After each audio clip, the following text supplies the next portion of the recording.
Thanks for joining us this evening. I'm Eric Min. Earlier this weekend, President Donald Trump shared a video on Truth Social, the contents of which questioned Governor Tim Walz's involvement in the death of former DFL House Speaker Emerita Melissa Hortman and her husband, Mark Hortman.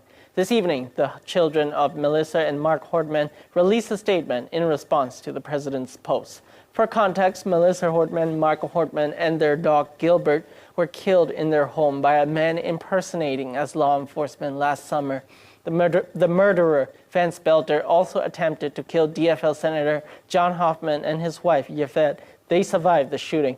Boelter was arrested and now faces federal charges, including a first-degree murder indictment. KTTC's last interview with the former DFL's House Speaker Emerita was after she voted across the party line to fulfill the one vote required to pass a state budget bill and to prevent a government shutdown.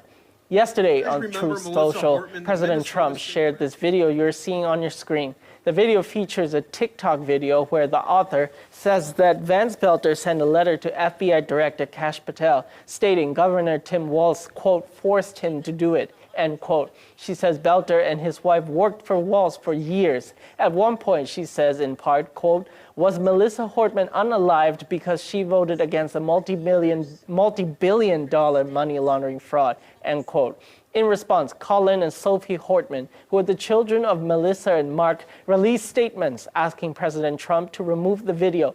The statement by Colin reads in part, quote, that bill and her vote had nothing to do with fraud. She voted for that bill because it was the only way to avoid a government shutdown. She had seen the impact of shutdowns. People lose their health care, their jobs, and in some cases, from a story she told me, have taken their own lives, end quote. The statement by Sophie reads in part, quote, this video promotes a false narrative which fuels the flames of political division. The video being shared by the president is another hurdle our family must overcome in grieving the loss of my parents, Mark and Melissa, and their beloved Gilbert. I ask President Trump to please consider the pain and sadness we have faced and to honor the spirit of the holidays we have just spent without our parents by taking down the post on Truth Social, end quote. The full statements, as well as the link to the Truth Social posts, are available in our web story at kttc.com.